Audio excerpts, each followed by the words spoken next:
बिस्मिल्लाहिर्रहमानिर्रहीम।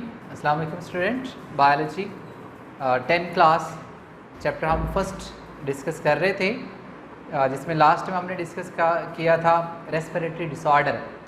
1-2 के बारे में हमने बात की थी, लाइक ब्रोंकाइटिस और उसके साथ साथ एम्फीसीमा। नेक्स्ट वन जो हमारा है वो है नमूनिया। नमूनिया एक्चुअल में रेस्पिरेटरी ट्रैक में से जो लंग्स है वहाँ पे ये इन्फेक्शन होता है, लंग्स के अंदर जाके, ठीक है। और उसके जो पैथोजेंस हैं वो स्ट्रेप्टोकोकस निमोनियाई बैक्टीरिया है जो कि ये डिज़ीज़ काज कर रहे होते हैं, ठीक है। So let discuss about it. इसको भी आपने जब प्रिपेयर करना है तो आपने यही चीज़ें देखनी है कि इन्फेक्शन कहाँ पे है, इसका पैथोजन कौन सा है और उसके साथ साथ इसके अलामात क्या है, ठीक है, और इसको क्योर कैसे किया जा सकता है। So let discuss about pneumonia. It's infection of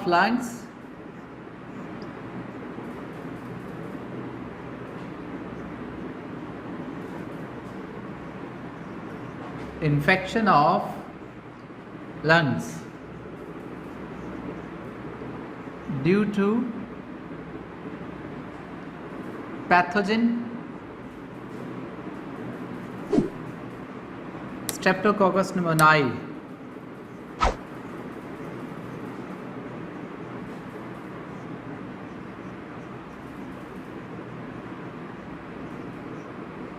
ठीक है, ये बैक्टीरिया का नेम है जिसकी वजह से ये डिज़ीज़ होती है, ठीक है। लंग्स इन्फेक्शन, पैथोजन कहते हैं जरासीम को जो बीमारी फैलाता है या जो बीमारी का जिम्मेदार होता है उसे हम कहते हैं पैथोजन, ठीक है। तो इसमें जो पैथोजन है स्ट्रेप्टोकोकस निमोनियाई, ये एक बैक्टीरिया है और ये लंग्स इन्फेक्शन करवाता है, जिसके रिज़ल्ट में हम कहते हैं कि बच्चे को या पेशेंट को जो है वो क्या हो चुका है, नमूनिया हो चुका है, ठीक है। अब अगर आप देखें इसके बारे में ना 2 टर्म्स यूज़ की जाती हैं। बाज़ दफ़ा होता है सिंपल नमूनिया,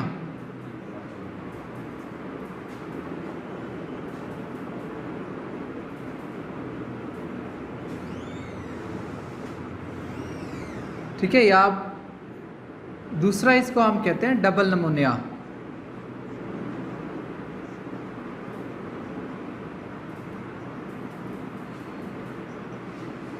ओके बेटा, डबल नमूनिया दैट मीन कि इसमें पैथोजन हमारे दोनों लंग्स के ऊपर अटैक करता है। Both lungs will be infected, ठीक है, कि जरासीम दोनों लंग्स तक फैला हुआ है, एक पे अटैक किया फिर उसने दोनों पे अटैक किया, तो इसे हम कहेंगे डबल नमूनिया, ठीक है। डबल नमूनिया जो है ये ज़्यादा ख़तरनाक होता है एज़ कम्पेयर टू सिंगल या सिंपल नमूनिया जो होता है उसकी निस्बत ही ज़्यादा ख़तरनाक होता है, क्योंकि इसमें देखिए हमारे दोनों लंग्स के ऊपर अटैक हो चुका होता है, ठीक है। अब इसमें इन्फेक्शन है क्या, कैसे फैलता है, तो एक्चुअल में ये होता है कि हमारे लंग्स के अंदर जो एल्वेलाई सैक है, लाइक अगर आप ये देखें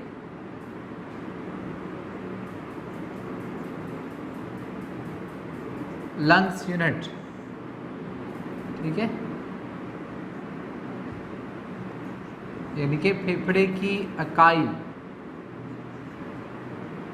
जो कि एल्वेलाई है,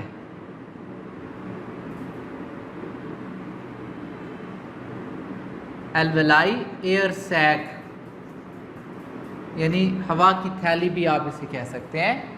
लेट्स सी, यहाँ पर देखें ये लंग्स, ये एयर सैक,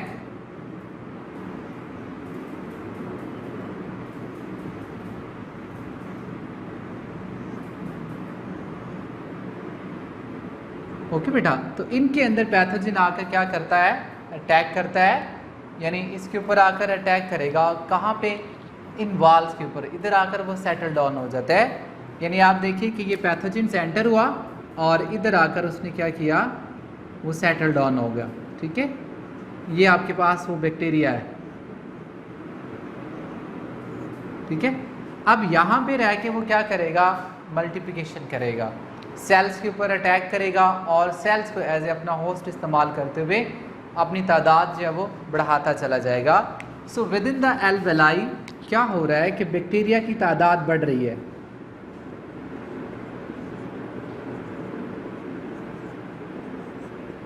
ठीक है, मतलब ये है कि ये अपनी रिप्रोडक्शन कर रहे हैं।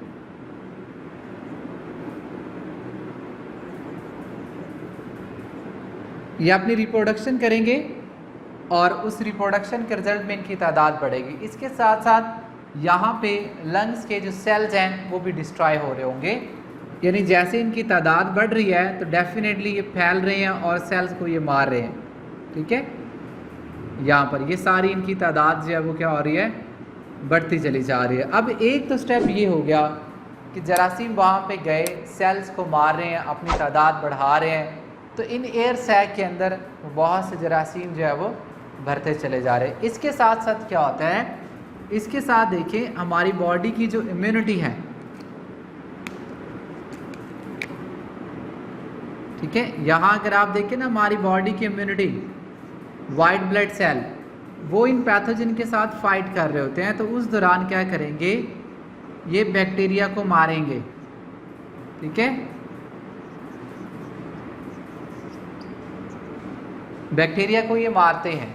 ओके बेटा, अब आप देखिए इस फाइट के दौरान ये होगा कि बहुत से बैक्टीरिया की डेथ होगी और उसके साथ साथ वाइट ब्लड सेल की डेथ जो है वो भी होना शुरू हो जाएगी।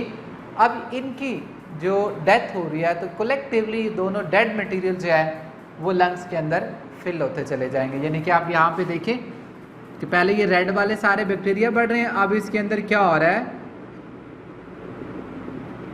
Dead cell, white blood cell और उसके साथ साथ बहुत से जरासीम ये इसके अंदर भरते चले जा रहे हैं। ठीक है, इसके साथ थर्ड चीज़ ये होगी कि यहाँ पर बैक्टीरिया की सेक्रीशन या आप कह लें कि इनका वेस्ट वो भी यहाँ पे इकट्ठा हो रहा है। तो यहाँ पर क्या होगा, यानी कि तीन चीज़ें आप देखेंगे यहाँ पे। नंबर 1, बैक्टीरिया की तादाद बढ़ रही है और सेल की डेथ हो रही है। नंबर 2, यहाँ पे white blood cell plus bacteria, dead bacteria वो यहाँ पे इकट्ठे हो रहे हैं, इसके साथ साथ सेक्रीशन। ठीक है, अब ये चीज़ें जो होती है ना ये कलेक्टिवली पस कहलाती है। क्या कहलाएगी, पस, पीप जिसे आप कहते हैं।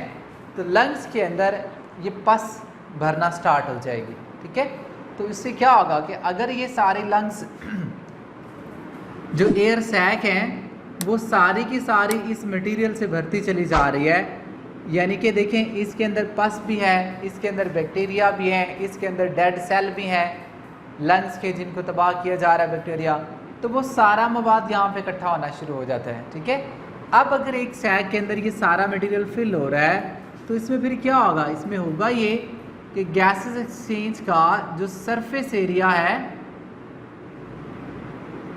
वो कम हो जाता है।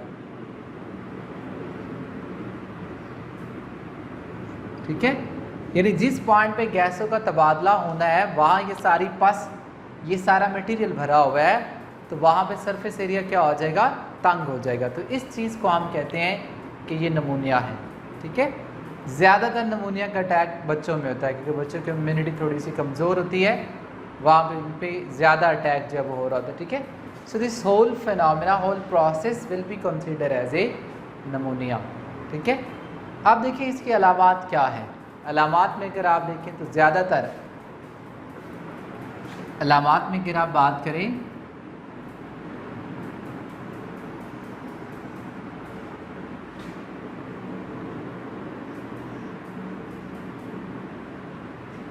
अलामात दैट मीन सिम्पटम्स,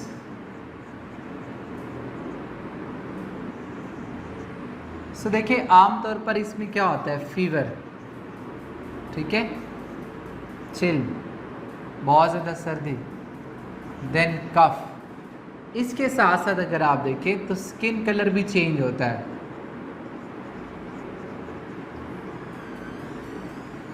क्या होगा, skin colour will also change. क्यों चेंज हो रहा है स्किन कलर, क्योंकि देखें जब गैसेस एक्सचेंज का सरफेस एरिया कम हो गया है तो उस रिज़ल्ट में ये होगा कि हमारे ब्लड के अंदर ऑक्सीजन की डेफिशिएंसी हो जाएगी। ठीक है, और उसके साथ साथ फिर डेफिनेटली सेल में भी ऑक्सीजन की डेफिशिएंसी होगी।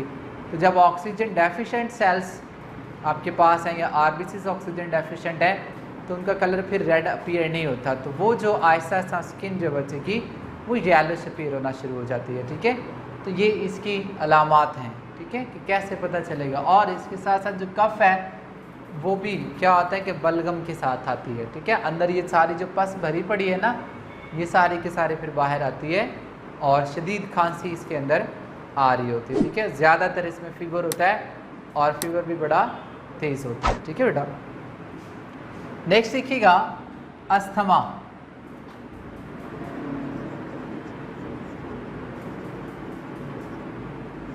अस्थमा को उर्दू में हम कहते हैं दमा। अब इस डिजीज़ में एक्चुअल में क्या होता है कि जो ब्रोंकाइस वगैरह हैं, ब्रोंकाई एंड ब्रोंक्यूल्स, वो क्या होती है, नैरो हो जाती हैं, क्योंकि वहाँ पे सिक्रीशन बड़ी आ जाती है। सिक्रीशन, और सिक्रीशन में क्या होता है, म्यूकस। ठीक है, म्यूकस होता है और वो सांस की जो नालियाँ हैं वो क्या होती हैं, तंग हो जाती हैं।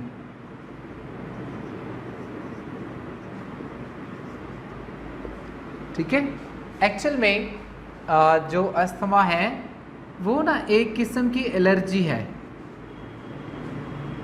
ठीक है,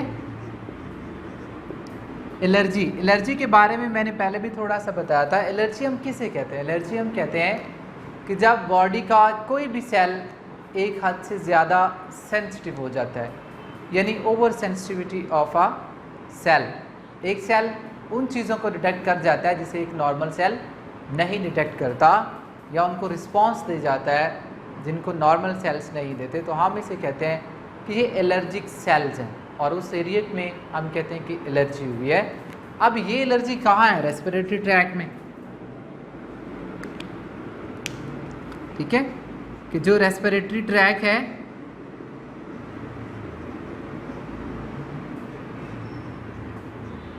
वहाँ पर ये एलर्जी, ख़ास तौर पर ब्रोंकाई। ठीक है, वहाँ पर ये एलर्जी होती है। अब इन एलर्जी के यानी ये जो सेंसिटिविटी ऑफ द सेल है ना, ये किसी ख़ास एजेंट के लिए होती है। उन एजेंट को हम कहते हैं एलर्जेंट्स। क्या कहेंगे, एलर्जेंट्स, यानी जिनकी वजह से ये एलर्जी होती है।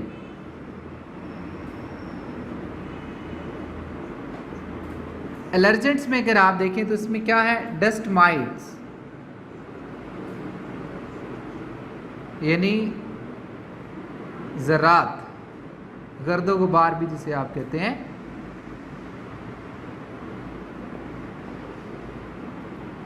ओके, डस्ट, मट्टी के, गर्दो गुबार भी से आप कहते हैं ये। इसके अलावा अगर आप देखें एलर्जेंट्स में तो परफ्यूम, ठीक है, इसके अलावा पोलन ग्रेन, ठीक है, फिर स्मेल किसी खास किस्म की, स्पेसिफिक, ये स्मेल डिफरेंट लोगों में डिफरेंट होती है। ठीक है, तो ये एलर्जेंट्स कहलाते हैं जिनकी वजह से एलर्जी होती है, मतलब अस्थमा से रिलेटेड, दमा से रिलेटेड जिनकी वजह से दमा फील होता है उन्हें हम एलर्जेंट्स कहते हैं। ठीक है, और ये हर इंसान में जिस किसी को भी अस्थमा है उसमें ये अलग-अलग फैक्टर हो सकते हैं। ठीक है, कोई हो सकता है कोई किसी खुशबू की वजह से हो, कोई एलर्जेंट, कोई पोलन ग्रेन की वजह से हो, कुछ जो है वो डस्ट माइट्स की वजह से हो। ठीक है, pollen grains, what is the pollen grain? Actual में पोलन ग्रेन प्लांट्स के ख़ास सेल्स होते हैं जिनके अंदर उसकी मेल गैमेटोफाइट होती है। ये आगे जाकर हम पढ़ेंगे कि मेल गैमेटोफाइट क्या है और उसमें कौन से सेल्स होते हैं, ये पोलन ग्रेन्स कहलाते हैं। ठीक है, इनके अंदर जो है वो ये एज एन एलर्जेंट काम करते हैं और इनके अंदर क्या होगा, इनके अंदर ज़्यादातर मतलब गैमेट्स होते हैं पोलन्स के अंदर, जिसको हमारे सेल्स जो है वो ज़्यादा फील कर जाते हैं। ठीक है, अगर आप देखें अस्थमा की अलामात, symptoms of the asthma,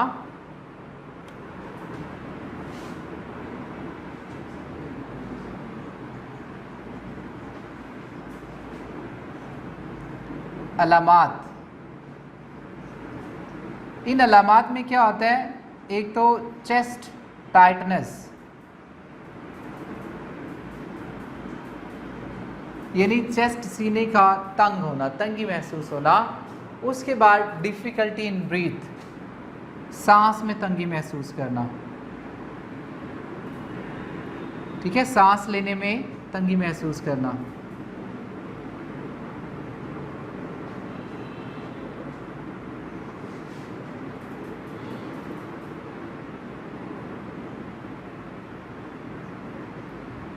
okay बेटा, इसी तरह साउंड प्रोड्यूस होना, खरखराहट जिसे आप कहते हैं, कि अगर एक अस्थमेटिक बंदा सांस लेता है तो उसके सांस की आवाज़ हमें सुनाई देगी, ख़ास तौर पर जब वो सीढ़ियाँ चढ़ रहा है या कोई भी भागने वाला काम जब वो कर रहा है, उस दौरान जब वो सांस लेता है तो उसकी सांस फूलती है और आवाज़ आती है, सरसराहट की आवाज़ जब वो आ रही होती है। तो ये सारी क्या है, अस्थमा की प्रॉब्लम है, ठीक है। इसके साथ साथ सांस का टूटना भी है, सांस शॉर्टेज ऑफ द ब्रीथ, सांस का टूटना वो भी इसमें है कि इंसान का सांस जो है वो टूटना शुरू हो जाता है।